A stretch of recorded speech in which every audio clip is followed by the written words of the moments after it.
성경 아모스서 8장 말씀입니다.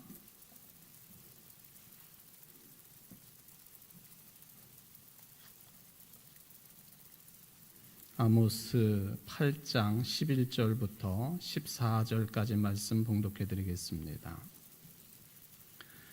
주 여호와의 말씀이니라. 보라, 날이 이를지라 내가 기근을 땅에 보내리니 양식이 없어 주림이 아니며 물이 없어 가람이 아니요 여호와의 말씀을 듣지 못한 기갈이라.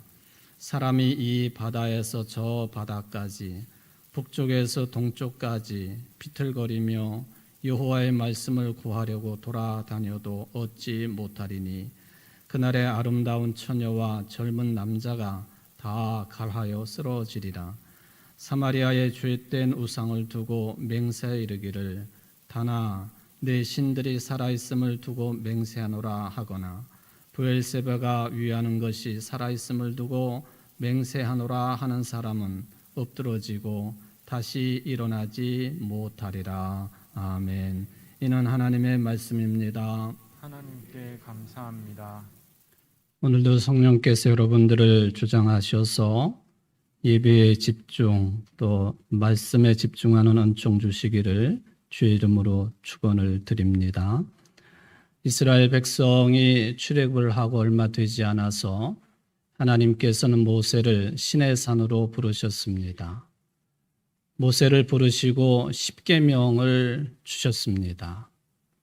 그런데 모세가 이 십계명을 받는 중에도 산 아래에서는 이스라엘 백성들이 아론을 중심으로 금송아지를 만들어 놓고 이 금송아지가 우리를 애굽으로부터 해방받을 수 있도록 인도한 하나님이다 하면서 춤을 추며 잔치를 벌이고 있었습니다. 말하자면 타락한 모습을 보여준 것입니다. 왜 이스라엘 백성들이 출애굽을 해가지고 얼마 되지 않았는데 벌써 이런 꼴이 되었을까? 광야로 나왔다고 하는 것이 저들을 매우 불안하게 만들었을 것이라고 생각을 해봅니다. 또 한편으로 보면은 수백 년 동안 애굽 땅에서 보았던 그리고 삶으로 참여를 했던 우상 숭배가 여전히 저들을 이끌어가고 있는 힘이 되고 있다라고 하는 것을 생각해 볼 수가 있겠습니다. 여러분들이 잘 아시는 것처럼 애굽 땅에는 수많은 우상들이 존재했습니다. 곤충으로부터 동물에 이르기까지 또 눈에 보이지 않는 상상의 존재까지 심지어는 최고의 통치자인 바로도 신적인 존재로서 종노릇하고 있는 이스라엘 백성들에게는 엄청난 영향력으로 다가왔었다라고 하는 것을 생각을 해볼 수가 있겠습니다. 따라서 정신적으로 영적으로 매우 피폐해진 상태에 있는 이스라엘 백성들이 모세가 40일 동안이나 지도자의 모습을 보이지 않게 되니까 금송아지를 만들어 놓고 저것이 우리를 이끌어낸 하나님이다. 그렇게 생각하고 고백하고 이제 잔치를 벌였다 하는 것이죠. 하나님께서 무엇 때문에 이 수많은 우상의 땅인 애굽을 떠나라고 하셨을까? 그 뜻이 어디에 있는지 우리는 생각을 해야 됩니다. 떠나되 급작스럽게 빵을 구울 시간도 없는 그런 시간적인 여유를 주시지도 않고 급박하게 애굽 땅을 떠나라 하셨을까? 그리고는 광야에서 당신께 예배 드리도록 하셨을까? 우리는 이것을 늘 유념을 해야 될 것입니다. 가장 핵심적으로 확인해야 될 내용은 그것입니다. 우상 숭배는 백해무익하다 하는 것입니다. 그러므로 우상 숭배지를 떠나라, 또 우상 숭배자들 곁을 떠나라고 하는 것이 하나님의 깊은 뜻이었습니다. 아브라함을 갈대아 우르에서 부르신 것도 우상 숭배로부터 떠나라 하신 뜻이 거기에는 강하게 담겨 있는 것이죠. 이런 하나님의 뜻이 모세가 지금 시나이 산에서 받은 그 10가지의 말씀 10계명에 분명하게 들어 있습니다. 하나님 외에 다른 신을 섬기지 말라. 우상을 만들지 말라. 어떤 형상도 만들지 말고 그것들에게 절하지 말라. 그리고 섬기지도 말라. 하나님의 이름을 망령되이 부르지 말라. 그리고 이것들을 지키기 위해서 너희들은 정기적으로 모여야 되고 예배를 드려야 되니 안식일을 기억하여 거룩하게 지키라 하는 이 10계명의 첫 번부터 네 번째 계명이 바로 이런 우상 숭배하고 깊이 관련이 있다 하는 것을 우리는 확인을 할 수가 있겠습니다. 바로 이런 계명을 주시기 전에 하나님께서 말씀하십니다. 나는 너희들을 애굽 땅 종되었던 집에서 인도해낸 하나님 여호와라. 그러니까 내가 너희들을 이끌어낸 해방시킨 하나님 여호와이니 이런 계명들을 지키면서 그대로 순종하라 하는 것이 10계명의 정신이 되겠습니다. 만약에 지키지 아니하면 너희들에게는 죄를 짓는 것이고 또 그 죄에 따른 벌을 받을 것이다 하는 것이 성경 전반에 흐르고 있는 그런 말씀의 내용이 되겠습니다. 그런데도 이스라엘 백성들은 때마다 곳마다 여전히 이런 유혹을 떨쳐버리지 못하고 광야 40년만 생각해도 이 40년을 위태롭게 행군을 했다 하는 흔적을 우리는 찾아낼 수가 있겠습니다. 이스라엘 백성들이 이제 광야 생활을 거의 끝내고 하나님의 약속의 땅인 가나안 땅을 바라보게 되었습니다. 그때 모세를 이어 지도자가 된 여호수아가 이스라엘 사람들을 모았습니다. 그 중에서도 이스라엘 백성의 지파의 지도자들을 모았습니다. 거기가 어디냐 하면은 세겜 땅이었습니다. 이 지도자들을 세겜 땅에 모아놓고 말씀을 전하는데 그 내용들이 여호수아의 마지막 고별 설교라고 알려져 있는 여호수아서 24장 말씀이 되겠습니다. 여호수아가 이스라엘 모든 지파를 세겜에 모으고 이스라엘 장로들과 그들의 수령들과 재판장들과 관리들을 부르매 그들이 하나님 앞에 나와 선지라. 여호수아가 모든 백성에게 이르되 이스라엘의 하나님 여호와께서 이같이 말씀하시기를 옛적에 너희의 조상들 곧 아브라함의 아버지 나홀의 아버지 데라가 강 저쪽에 거주하여 다른 신들을 섬겼으나 회고를 하는 거예요. 아브라함이 왜 갈대 우르를 떠났느냐? 그 집안이 다른 신들을 섬겼는데 그것으로부터 해방시키신 하나님, 그거에 대한 회고를 여호수아서 24장 첫 번째 내용으로 전달을 해주고 있습니다. 세겜 땅으로 이 지도자들을 모은 것은 매우 상징적인 의미가 있습니다. 세겜 땅, 여러분들 한번 사진을 한번 보시겠습니다만은 이 세겜이라고 하는 것은 그 사마리아 수가성 여인이 예수님에게 그런 말을 하시지 않습니까? 우리는 이 산에서 예배를 드리는데 당신들은 예루살렘에서 예배를 드려야 된다고 말하지 않느냐? 바로 이 산이 저 산입니다. 그리심산, 에발산, 그 골짜기에 자리를 잡고 있는 도시가 세겜입니다.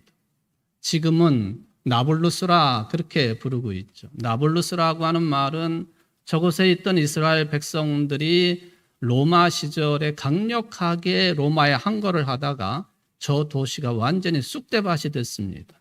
아무 흔적도 없는 도시가 되었는데 다시 저 도시를 재건을 해가지고 네오폴리스, 그러니까 사도 바울이 빌립보를 가기 위해서 항구를 거쳐서 들어가는데 그 항구 도시가 네아폴리 아닙니까? 네오폴리스, 뉴 시티, 새로운 도시, 이것을 아랍어로 부를 때 나블루스라 그렇게 부르는데 지금도 나블루스예요.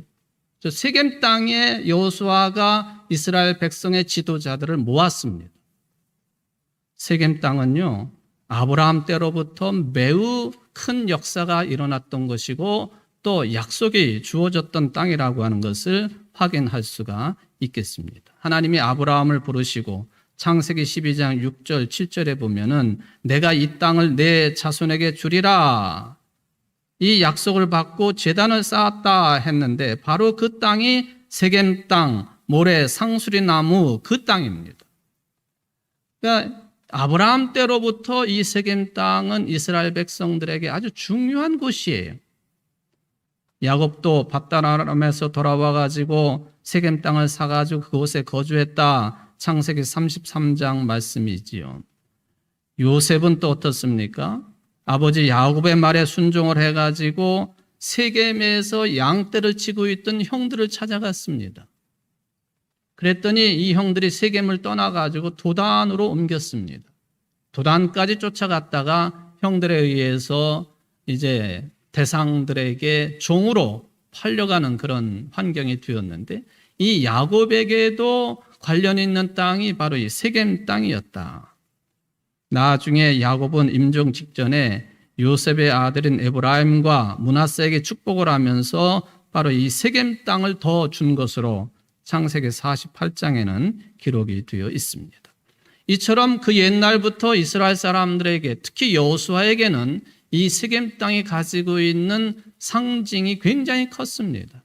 역사적으로도 그렇지만은 또 신앙적으로도 하나님께 제단을 쌓았던 곳, 그게 바로 세겜 땅이 되겠습니다.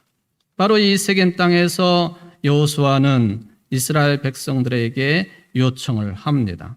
그러므로 이제는 여호와를 경외하며 온전함과 진실함으로 그를 섬기라. 너희의 조상들이 강 저쪽과 애굽에 섬기던 신들을 치워버리고 여호와만 섬기라. 만일 여호와를 섬기는 것이 너희에게 좋지 않게 보이거든 너희 조상들이 강 저쪽에 섬기던 신들이든지 또는 너희가 거주하는 땅에 있는 아모리 족속의 신들이든지 너희가 섬길 자를 오늘 택하라. 오직 나와 내 집은 여호와를 섬기겠노라 하니. 이 말을 듣고 백성들이 아니다. 우리는 다른 신을 섬길 것이 아니라 여호수아 지도자 당신이 오로지 당신의 집이 여호와를 섬기겠노라 하니 나와 내 집도 여호와만을 섬기겠노라 하고 답변을 합니다. 이 답변을 듣고 여호수아가 백성들에게 말을 합니다. 너희가 여호와를 택하고 그를 섬기리라 하였으니 스스로 증인이 되었느니라. 네 입으로 말했으니 네 입이 너희가 스스로 증인이 된 것이라. 변절하지 말라 하는 그런 뜻입니다.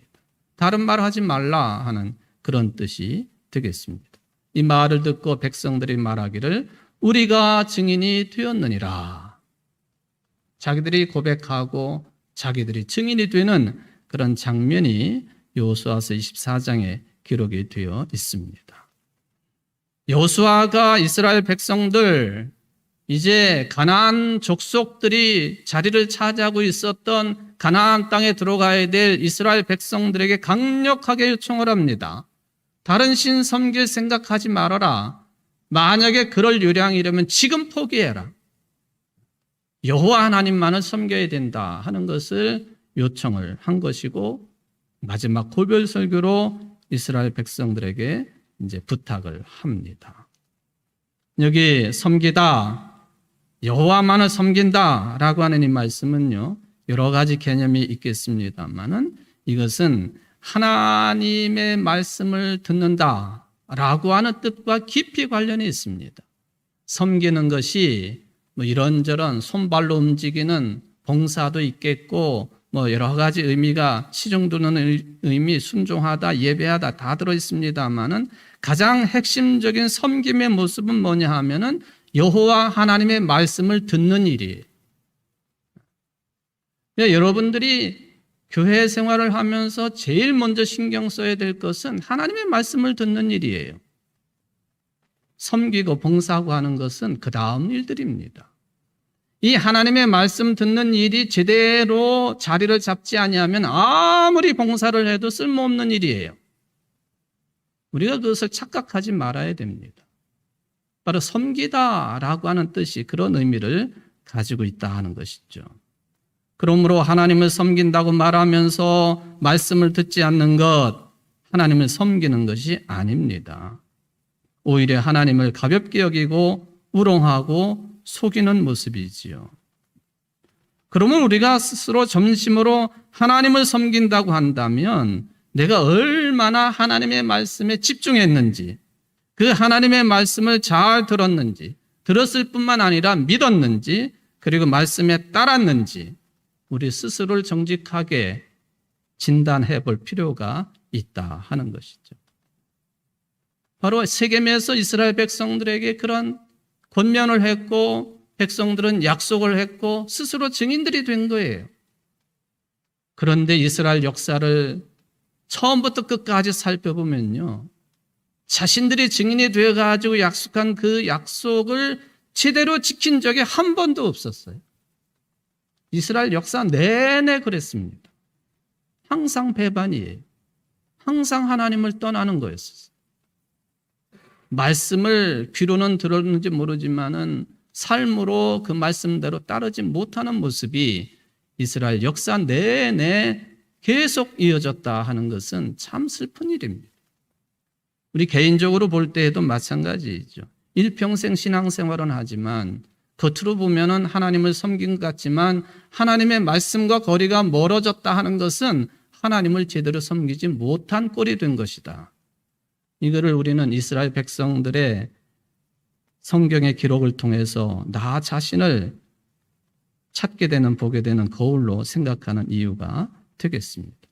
오늘 본문이 아모스서입니다만은 아모스는 선지자지요. 선지자가 말씀을 전하는데 이스라엘 백성들, 유다가 되었던 이스라엘이 되었던 간에 이 말씀대로 따랐느냐 하는 것에 있어서는 의문을 우리가 할 수밖에 없습니다. 아모스 시대도 여전히 아마 여호수아가 그때도 있었더라고 한다면 또 다시 다짐을 했을 거예요. 다른 신을 섬기겠느냐? 오직 여호와 하나님만을 섬기겠느냐? 다짐해라. 너희들 스스로 증인이 되라 하고 요청할 정도로 타락한 모습이 아모스 선지자 시절이었다 하는 것을 생각해 볼 수가 있겠습니다. 계속 지난날의 과오를 반복하고 있다는 것입니다. 십계명을 받고 가나안 땅에 들어가서 우상 숭배를 하지 않을 것이고 오로지 여호와 하나님만을 섬기기로 약속을 했지만 여전히 옛 모습을 버리지 못하고 하나님께서 싫어하시되 가장 싫어하시는 우상 숭배의 삶을 살았다고 하는 것을 확인할 수 있는 책 중에 하나가 아모스 선지자의 말씀이 되겠습니다. 아모스가 활동할 당시는 우리나라가 남북으로 갈라진 것처럼 남북 분단 상태였습니다. 남쪽이 유다 땅이고 북쪽이 이스라엘 땅이었습니다. 아모스는 원래 남쪽 유다 땅의 드고아라고 하는 곳에 태어났습니다. 거기에서 양치기를 했고 또 돌무화과나무, 우리식으로 말하면 뽕나무 치기를 하던 사람이었습니다. 그런데 하나님의 신탁을 받고 선지자가 됩니다. 신학을 공부한 것도 아니고 선지자 학교에 들어가 가지고 훈련을 받은 사람도 아니었지만 일반인을 하나님은 부르셔서 선지자로 세우셨다라고 하는 것을 찾아볼 수가 있겠습니다. 아마도 하나님 생각에는 왕실을 중심으로 해가지고 선지학교가 흥왕이 된 그런 시절이었지만 거기서는 하나님의 말씀을 제대로 전할 사람이 없다고 판단하신 것 같아요. 그러니까 양치기인 아모스, 나무치기를 하고 있던 아모스를 선지자로 불러 세우셨습니다. 그리고는 이 아모스는 고향이 남쪽 유다이지만은 상대방 국가인 저 북쪽 이스라엘의 베델 땅에 가가지고 하나님의 말씀을 선포합니다. 특이한 현상이지요. 당시에 북쪽 이스라엘의 왕은 여로보암 2세였습니다. 아마도 북이스라엘의 역사로 보면 가장 국력이 강할 때가 그때였습니다. 남쪽도 비슷한 상황이었지만 바로 여로보암 2세가 통치를 하고 있던 북쪽 이스라엘의 베델 땅에 가가지고 말씀을 선포를 한 거예요. 베델은 야곱과 관련이 있는 땅이라고 하는 것, 야곱이 돌베개를 베고 잠자면서 하나님의 음성을 들었던 곳이 베델 아닙니까? 바로 그곳에 가서 아모스가 말씀을 선포를 했습니다. 주로 북쪽 이스라엘의 왕이나 지도자들이 말씀대로 살지 못하는 것에 대한 강력한 비판을 아모스가 했던 것을 잘 알고 있습니다. 공정과 정의가 실종되었고 가난한 사람들의 생존이 당신들 때문에 위협을 당하고 있다고 아모스가 말씀을 선포를 합니다. 당신들이 만약 계속 이렇게 했다가는 왕도 죽을 것이고 백성들은 피난민이 될 것이라고 경고를 합니다.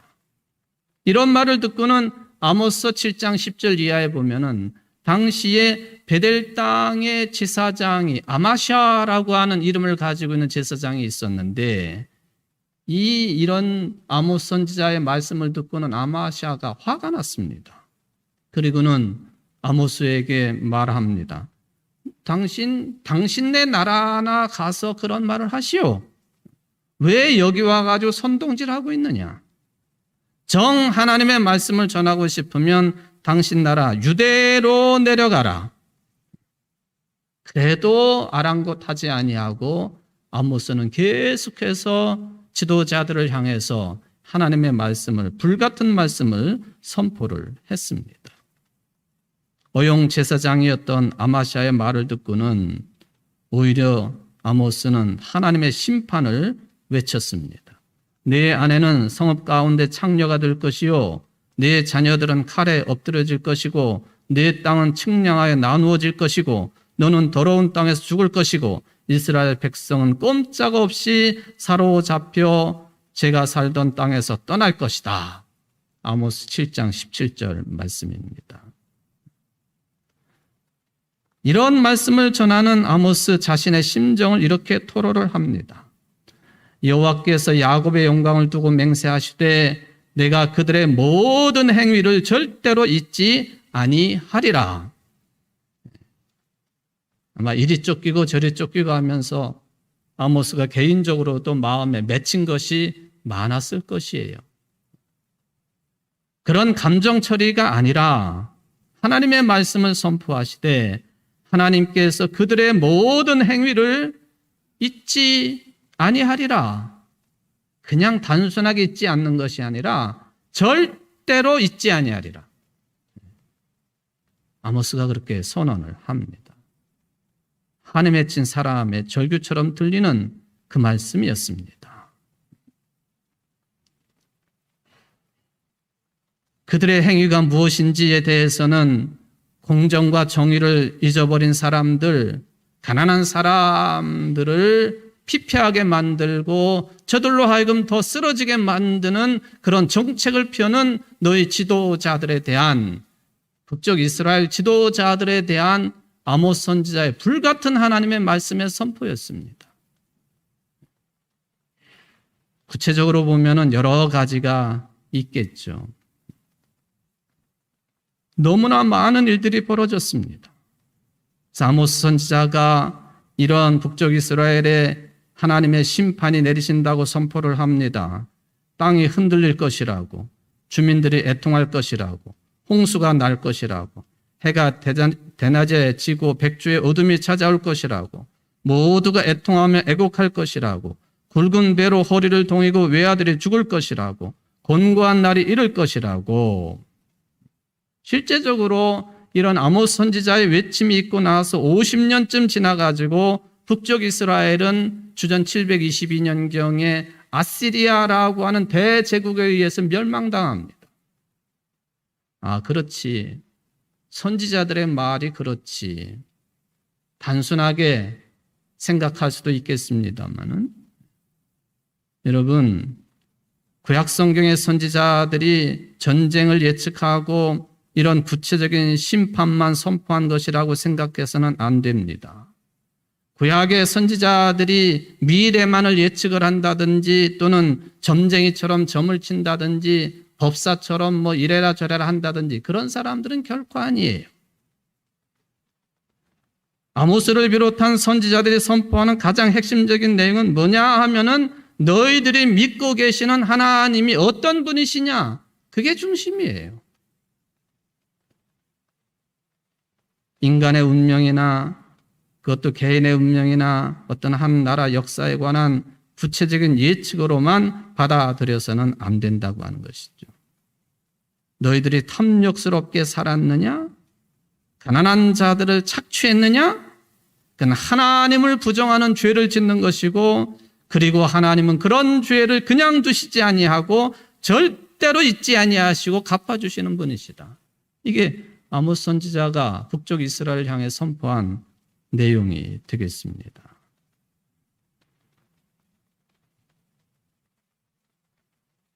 공동체가 허물어질 수 있다고 하는 것, 이거를 아모스 선지자는 이런 말씀을 통하여 이스라엘 백성들에게 경고를 해 주었습니다. 한 개인의 또는 지도자들의 그런 잘못된 생활들, 생각들이 그냥 그걸로 끝나면야 참 좋겠습니다만은, 그가 속한 공동체의 지도자들이기 때문에 이 공동체가 무너져 내린다고 하는 것에 아모스는, 또 구약의 선지자들은 매우 깊은 관심을 가지고 있었습니다. 하나님을 믿되 제대로 믿어라 하고 경고를 할 수밖에 없었습니다. 자, 여기 보면은 좀 전에 제가 말씀을 드린 것처럼 하나님께서 이런저런 구체적인 심판을 내리신다 하고 아모스 선지자가 선언을 했는데요. 저는 오늘 본문 말씀을 보면서 무슨 가뭄이 있고 자녀가 어떻게 되고 뭐 살아가는 구체적인 모습이 쪼드라질 것이고 뭐 이런저런 아모스 선지자의 말씀을 듣고 이스라엘 백성들이 간담이 선을 했겠습니다마는, 아모스 선지자가 선포했던 가장 핵심적인 하나님의 심판은 따로 있었습니다. 그게 뭐냐? 하나님이 이 백성을 향해서 침묵하시는 거예요. 하나님이 말씀을 주시지 않는 거예요. 그게 아모스가 볼 때는 가장 강력한, 하나님이 절대로 저들의 죄를 잊지 아니하시고 베푸시는 그런 심판의 내용이다 하고 오늘 본문을 통해 선포를 하고 있습니다. 하나님의 가장 강력한 심판, 말씀이 없는 거예요. 아모스가 그 사실을 잘 알고 있었습니다. 오늘 본문인 11절 말씀을 공동 번역은 이렇게 번역을 해놓았습니다. 내가 이 땅에 기근을 내릴 날이 멀지 않았다. 주 야훼의 말씀이시다.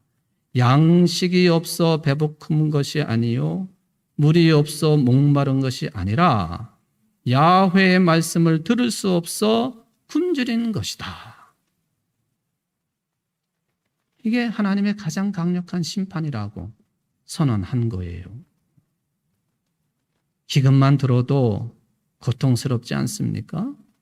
그런데 아모스가 볼 때는 기근 자체가 문제가 아니었습니다. 역사적으로 기근이 들어도 서로 연대하면 얼마든지 뚫고 나갈 수 있는 게 우리 인간들이 가지고 있는 힘이죠. 우리가 그런 경험을 많이 가지고 있습니다. 이스라엘 백성들이 광야 40년을 고난의 행군처럼 보내면서도 이러한 협력 속에서 하나님에 대한 신앙이 깊어지기도 했던 것을 찾아낼 수가 있겠습니다. 그런데 기근이라고 할 때에 아모스는 기근의 사태의 본질을 정확하게 꿰뚫어 보고 있습니다. 너희들에게 양식이 없어서 배고픈 것이 아니고 물이 없어서 목마른 것이 아니라고 외쳤습니다. 정작 기근, 굶주림은 여호와 하나님의 말씀을 들을 수 없는 것에 있다. 여러분, 우리는 신구약 성경 66권을 보면서 창세기부터 말라기까지 39권의 구약 성경을 읽죠. 그리고 마태복음부터 요한계시록까지 27권의 신약 성경을 읽습니다. 그런데 그 중간 시대는 잘 몰라요. 소위 말하면 신구약 중간 시대가 있습니다. 그 기간이 자그마치 한 400년 정도가 됩니다. 그때를 뭐라고 표현해야 되는지를 아세요? 하나님의 말씀이 없는 시대입니다. 하나님께서 말씀을 주시지 않아요. 당연히 선지자가 없는 시대죠. 그리고는 예수님보다도 6개월 먼저 탄생한 세례자 요한이 구약 시대 때 마지막 선지자로 활동을 합니다. 회개하라, 천국이 가까이 왔다고. 400년 만에 그 말씀이 회복이 되는 거예요. 이 400년 동안 신구약 중간 시대는 말씀이 없는 시대예요. 다른 말로 말하면 하나님의 강력한 심판이 작동하던 시대였다. 그런 뜻이 되겠습니다. 아모스가 그런 기근의 가장 본질적인 내용을 간파하고 이런 말씀을 주십니다. 예수님께서 공생애를 시작하시기 전에 악마의 유혹을 받아가지고 광야에 40일 동안 금식을 하시죠. 그때 악마가 제일 먼저 예수님을 유혹합니다. 네가 하나님의 아들이거든. 이 돌을 가지고 빵을 만들어 봐라. 예수님이 말씀하십니다. 그게 신명기서 8장 3절 말씀이지요. 사람이 빵으로만 살 것이 아니라 하나님의 입에서 나오는 모든 말씀으로 살 것이다. 우리가 무엇으로 살 것이냐? 먹고 마시고 입는 것으로 살 것이냐? 하나님의 나라와 그의 의로 살 것이냐 하는 예수님의 정신이 여기에 담겨 있어요. 당신 자신도 이 정신으로 악마의 유혹을 물리치십니다. 사람이 빵으로만 살 것이 아니라 하나님의 입에서 나오는 모든 말씀으로 살 것이다. 아니, 아모스 시절은 북쪽 이스라엘로 말하면 가장 강력한 군사력과 정치력과 경제력을 가지고 있었던 여로보암 2세가 통치하던 시절이라 선지자들도 많았었습니다. 제사장들도 많았었습니다. 그 선지자들이 말하고 있는 하나님의 말씀도 굉장히 많았을 터인데 말씀이 없다고 그래요. 말씀이 없다. 아모스는 저들이 떠드는 소리를 하나님의 말씀으로 생각하지 않은 것입니다. 왜? 말만 하고 가난한 자들을 속이고 낭떠러지로 밀면서 어떻게 말씀을 전했다고 할 수 있느냐? 공정과 정의를 실현하지 아니하면서 어떻게 하나님의 말씀을 전했다고 할 수 있느냐? 그건 말씀이 아니라는 것이죠. 이게 아모스의 생각이었습니다. 아니, 하나님의 생각입니다. 다시 말하면 저도 그런 범주에 들어가는 부족한 목사입니다마는 설교라고 해가지고 다 하나님의 말씀입니까? 오늘날 한국교회 강단에 선포되는 설교 중에 바알을 섬기라고 부축하고 있는 그런 내용이 얼마나 많습니까?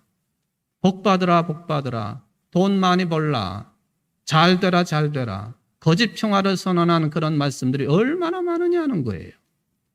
아모스가 볼 때는 그건 말씀이 아니라는 거죠. 도대체 하나님의 말씀이 하나님의 말씀인지 아닌지 그것을 어떻게 판단을 할 수가 있겠습니까?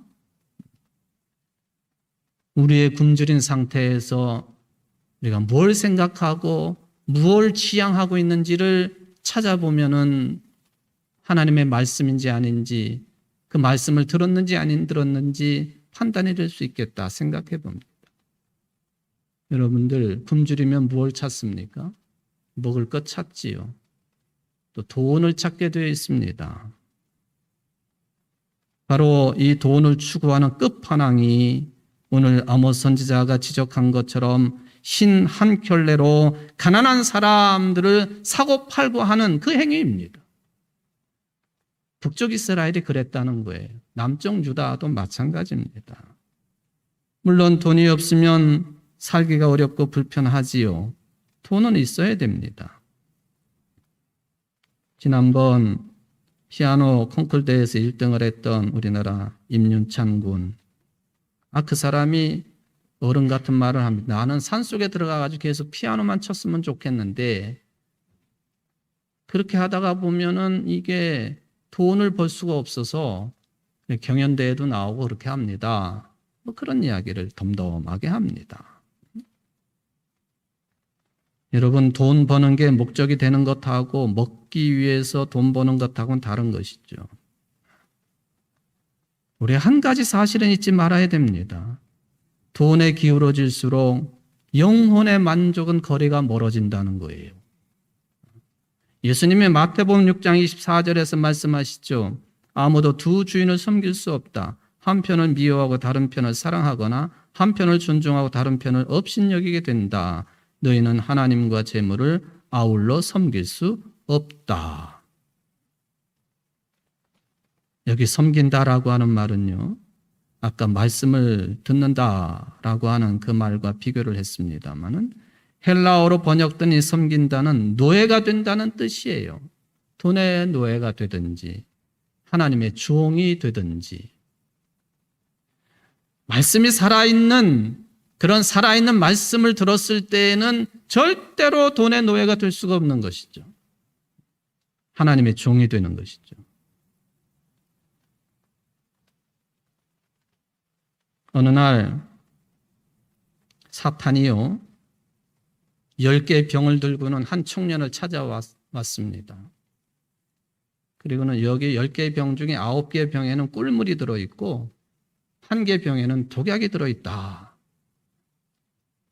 네가 꿀물이 들어있는 병을 찾아서 마시면 내가 엄청난 돈을 주겠다.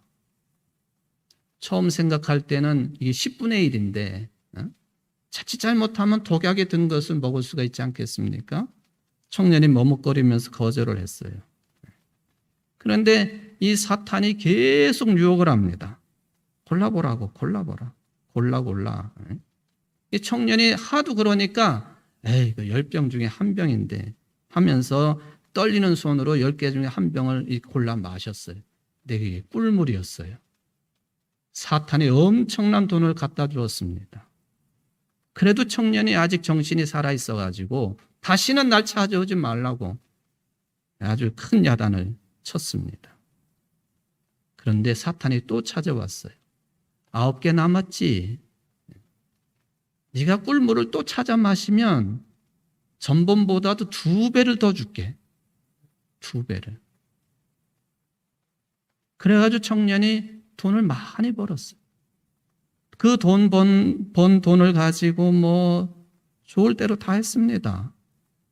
술도 마시고 마약도 하고 몸 망가지고 세월은 지나갑니다. 그래도 계속해서 사탄을 불러대기 바빴습니다. 그리고는 제일 중요한 것은 두려움도 사라졌어요. 이제 병이 딱 2병 남았습니다.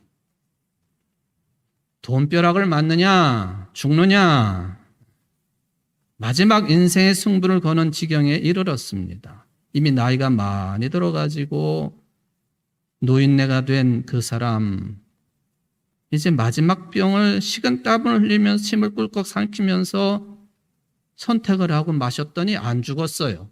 야, 이제 내가 살아났다. 엄청난 부자가 됐겠구나. 어서 돈을 내놔라. 승리감에 도취가 돼가지고 어쩔 줄 모르는 노인네를 이 사탄이 아주 비열한 웃음을 지면서 쳐다봅니다. 그리고는 한 병 남아있는데 그 병을 사탄이 자기가 마셔요. 근데 안 죽어. 사탄이 말합니다. 야, 처음부터 독약이 든 병이 없었어. 다 꿀물이었어. 그런데 너는 이미 돈이라고 하는 독약에 죽어가고 있지 않는가? 네 젊음을 돈이라고 하는 종에 얽매여 살다가 영원한 것을 잃어버렸구나. 이제까지 받은 돈의 대가를 지금부터 치러야 되겠다.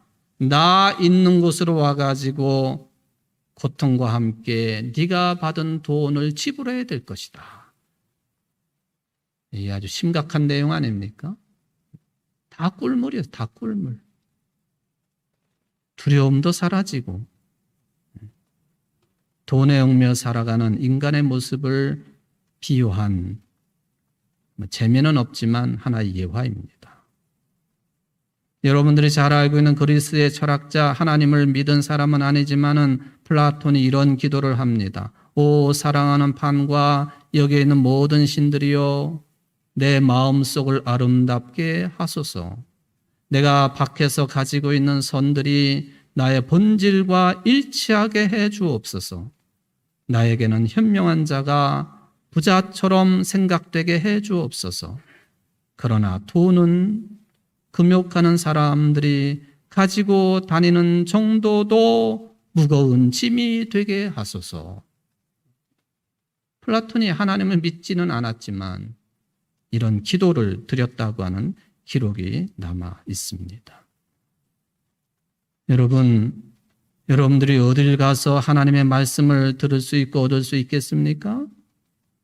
세상을 다 뒤져서 얻으려고 했지만 얻을 수 없었던 여호와 하나님의 말씀, 생명의 말씀, 비틀거리며 돌아다닌다고 그것이 얻어집니까? 귀로만 듣는다고 그 하나님의 말씀이 생명의 말씀으로 들어옵니까?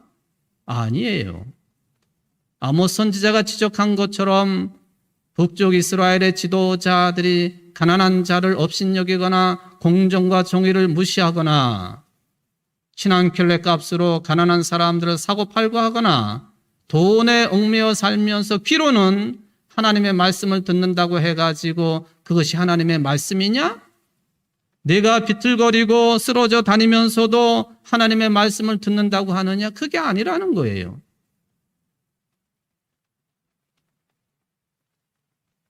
그렇게 살면 안 된다. 그렇게 살면 안 됩니다. 무엇에 홀려서 이리 끌려다니고 저리 끌려다녀서도 안 된다. 아모스 같은 선지자 역할이 바로 그런 것이었습니다. 바른 길로 가지 못하는 백성들에게 그거 안 돼. 안 됩니다. 하나님께 돌아서십시오. 하나님께 봉사하십시오. 그렇게 강력한 말씀을 듣고 하나님께로 돌아서면 생명을 얻게 되겠지만 그렇지 않고 거절하면 저주의 대상이 되는 것이다. 이미 모세가 신명기 30장에서 이런 말씀을 주십니다.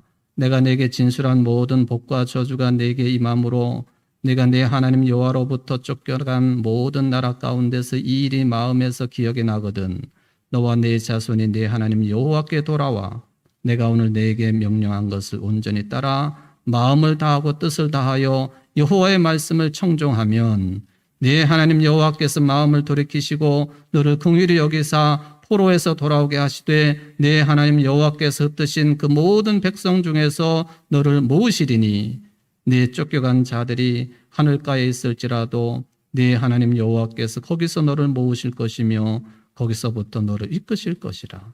네 하나님 여호와께서 너를 네 조상들이 차지한 땅으로 돌아오게 하사 네게 다시 그것을 차지하게 하실 것이며 여호와께서도 네게 선을 행하사 너를 네 조상들보다 더 번성하게 하실 것이다.